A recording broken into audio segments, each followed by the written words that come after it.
Someone once said, if prayer actually works, then I think the most efficacious incense we can mingle with our prayers is the aroma of our own sweat. Because if there is a God who answers prayer, I think she would be most inclined to listen to those who have first worked and labored to make their prayer a reality before they come knocking for divine intervention. For those keeping track, we have reached the third installment of our Love is the Doctrine series, a series taking a closer look at the words that make up the spoken affirmation that our church recites at the end of our regular Sunday morning worship services. Today, we are examining line 3 of that affirmation, which proudly and simply declares, "Service is our prayer." There's a catchy little UU one-liner, perhaps you've heard it, that goes something like this: Unitarian Universalism, a religion of deeds, not creeds. This snappy tagline is worthy of note on at least 2 counts. 1, it rhymes. Therefore, it must be true. And 2, it sums up the heart of Unitarian Universalism in one single line.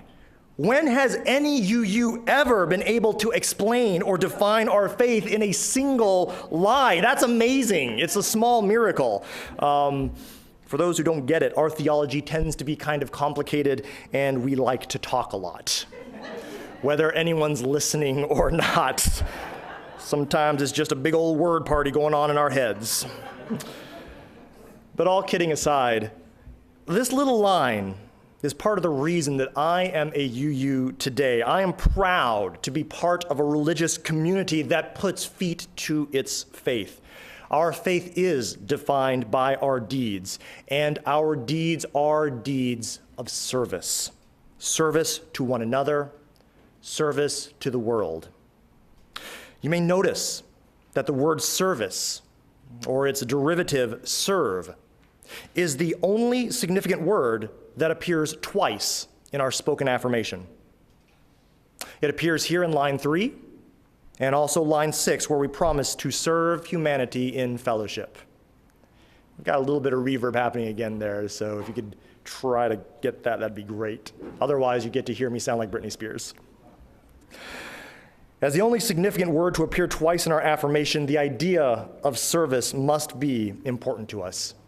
And it is, both on a denominational level and a congregational level. If you go to uua.org and type in the search bar social justice, you'll find link after link with information about how UUs everywhere are working in areas like economic justice, environmental justice, immigration, equality for the LGBTQ community, racial and multicultural justice, religious and civil liberties. The list could go on. The UUA also started the Standing on the Side of Love campaign. You know, the one with the bright yellow shirts.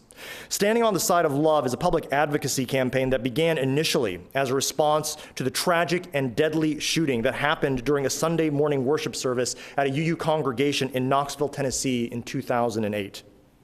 Since that time and through this campaign, UUs have stood on the side of love with immigrants, same-sex couples, transgendered people, American Muslims, people of color, and other members of our faith and our wider community who face oppression, all working together for more justice and more love.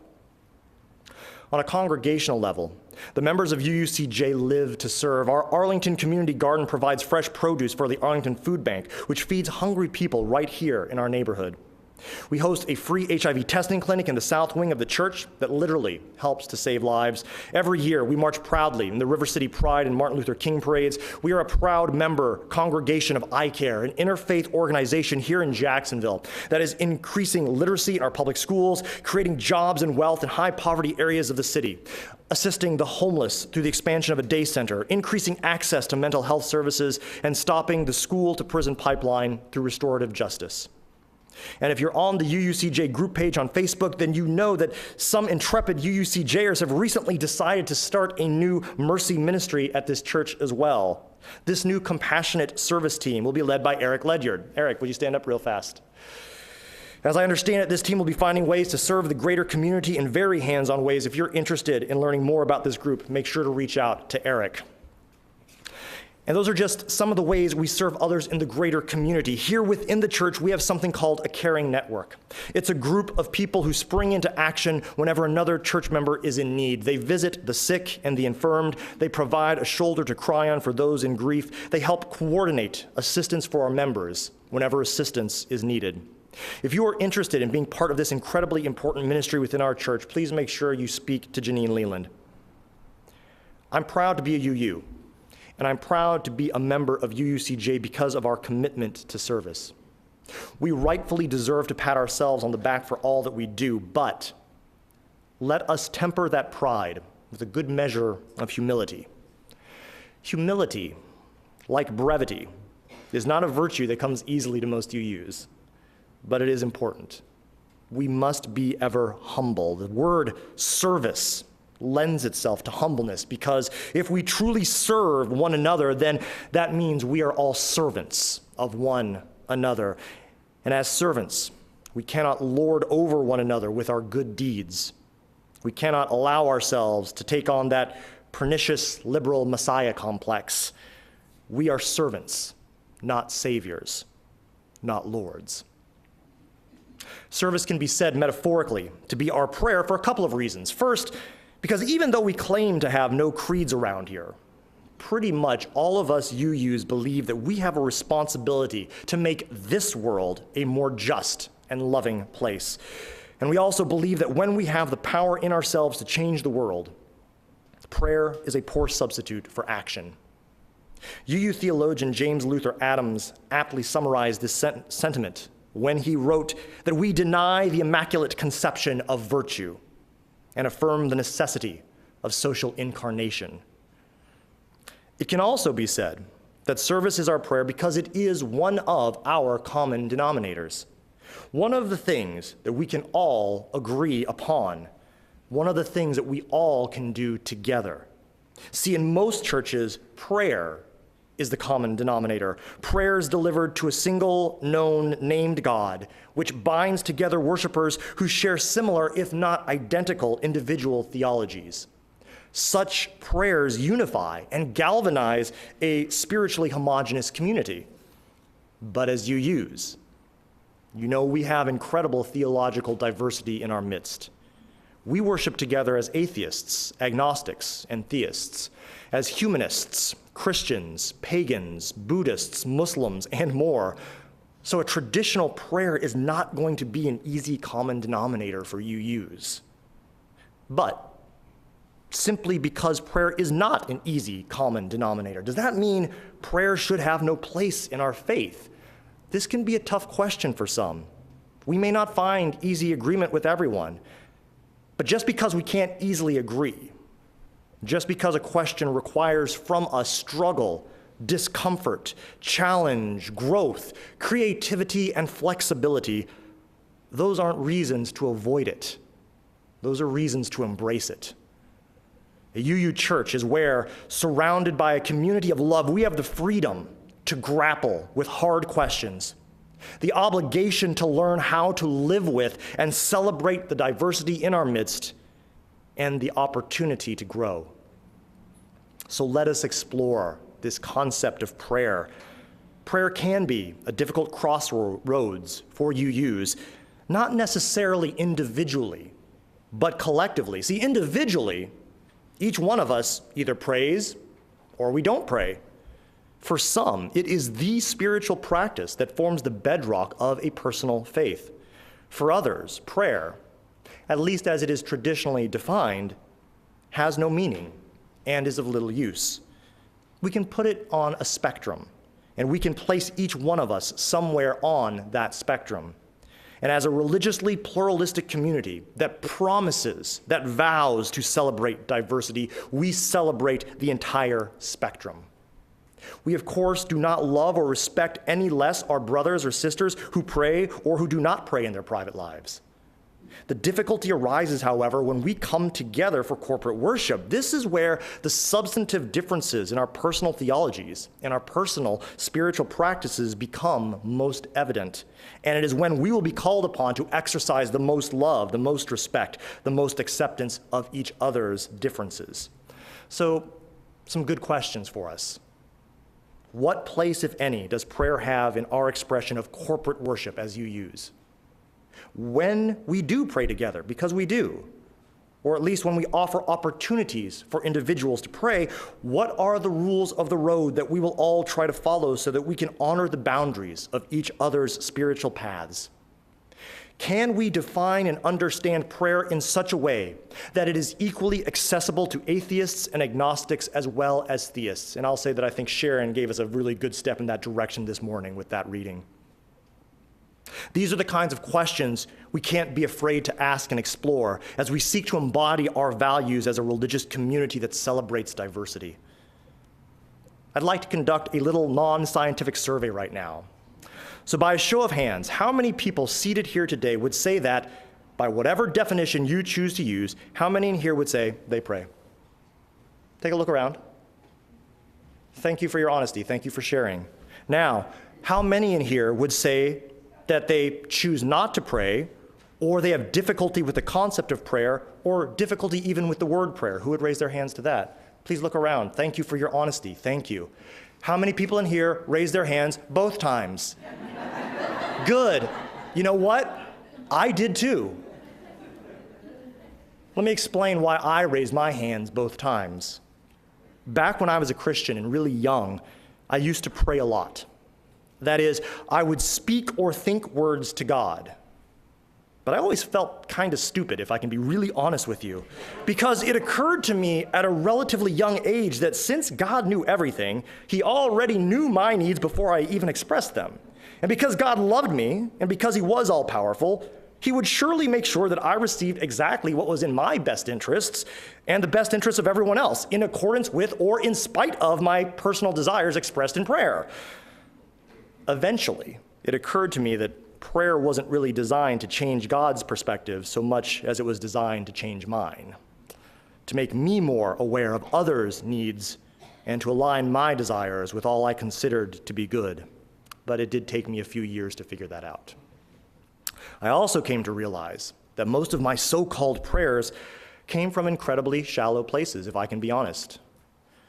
In retrospect, being honest with myself, I know that I often prayed selfishly to manipulate or cajole God into giving me what I wanted. Other times, I prayed simply because I felt a religious obligation to do so. Sometimes I prayed just to get brownie points with God. Other times, I prayed simply to gain a sense of superiority over others who didn't pray as often or as well as I did. And that's about the worst motivation you can have to do anything in life. Looking back, I realized that the self-centered string of vain words and thoughts that I once called prayer really weren't prayer. I think I have come to a personal realization about what I'm going to call real prayer. Real prayer, regardless of whether it's directed at any kind of deity or not, real prayer can't be birthed in shallow places. UU theologian Tom Owen Toll notes, "No one who lives deeply, that is, religiously, is stranger to the wealth of feelings that prompt prayer, feelings such as grief, joy, hope, love, anger, and gratitude. Authentic prayer starts not in theory, but in feelings, not in the head, but in the heart." He goes on to write, "Prayer isn't created by thought any more than wind is created by the Weather Bureau." Let me say that again, because I think it bears repeating. Prayer isn't created by thought any more than wind is created by the Weather Bureau. The corporate prayers we so often hear or engage in at public gatherings, including church, are usually comprised of very well thought out words. But such thoughtful words, even the most eloquent, should they have any relationship to real prayer at all, are often nothing more than gross caricatures of the deep and ineffable groans, murmurings, or exultations of the spirit within. Thoughts and words are poor, inarticulate attempts to convey the deep feelings and longings we sometimes give birth to, feelings and longings that must find escape and expression. Real prayer, as the psalmist notes, is deep, calling to deep. Searching, perhaps in vain, but still searching nonetheless, to connect with something outside of itself. In his book, Theology Ablaze, Tom Owen Toll gives us an example of a real prayer that he encountered once while visiting with a congregant named Robert. Robert was a young man in his 20s. He was dying of cancer. Owen Toll records Robert's words for us. I will read them to you now, and I'll warn you in advance that there is an expletive in these words. But I'm going to read it as it's written because I think it's far from gratuitous. In fact, I think it's essential. Robert said, "There are times I'm so weak that I lose all will and I want to throw in the towel. Other times I'm frozen with terror about my future. And yet underlying all my fear and pain and rage abides some hope. No one seems able to either give me hope or take it from me. I just feel it in my bones.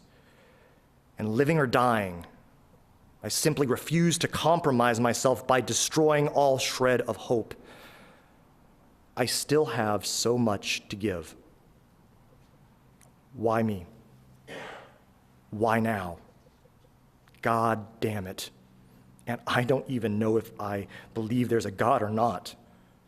All I know is that these feelings I'm feeling are my prayers. And I have to verbalize them because I can't stuff them inside. I need to let them out. I want them to be heard, and I will keep spouting them, whether or not anyone in heaven or on earth ever hears them." That's a real prayer. As my own understanding of prayer has evolved over time, I think I have come to realize that right now, I have only about 2 real prayers that I pray anymore. The first happens when I am suddenly, helplessly struck by the wonder, the beauty, and the awe of the world in which we are blessed to live. In those moments, I cannot help but allow my lips to whisper to the ether, "Thank you." The second happens whenever I feel overwhelmed. Even though I personally don't really consider myself a believer in any kind of a personified God, when I am overwhelmed, I still sometimes find myself whispering to the universe, "Help me." And I suppose that there may be a third prayer that I sometimes offer. I often tell people who are sick or who have suffered great tragedy that I will, quote, keep them in my prayers. Now, when I say this, I don't mean that I get down on my knees and beg God to do something for them, but when I pray for others in this manner, what I do is I simply force myself to take a moment to be by myself. I center my thoughts wholly on that person. I will reflect on what a blessing they are in my life, and I will allow a deep gratitude for that person to grow and blossom in my heart. And then I will humbly offer a hope and a wish to the universe on their behalf. Usually a hope and a wish for health and peace. If I were to try to explain this kind of prayer with a metaphor for me, I guess I would say that I would liken it most to gently placing a message in a bottle and then throwing it into the sea. I don't know that anyone will ever receive that message. I don't know that if that someone does receive it, that it'll be the right person. I have no certainty that my action will change the world in any way at all. Nevertheless, it is still something I feel compelled to do for the sake of and in the name of love. I think that there's a place for both service and prayer in our UU faith. Service is certainly the foundation, especially as a community. We don't ask God or the universe to fix things we can fix ourselves, but for the things we can't fix ourselves. Well, it's interesting to note that the word prayer itself is connected in Latin to the same root as the English word precarious. The dictionary defines precarious as dependent on circumstances beyond one's control. So prayer is our tool when we find ourselves in a precarious position, where nothing else can humanly be done. And if we begin to think of prayer in terms beyond simply addressing some named deity in the second person, trying to manipulate him or her to do things on our behalf as we would a genie in a bottle, when we begin to think of prayer as the completely natural and human response to sorrow, joy, fear, or gratitude, and the very human need to give expression to that deep feeling, it is then I think that we all, as diverse as we are, we can all begin to understand and respect the value of that thing called real prayer. Blessed be.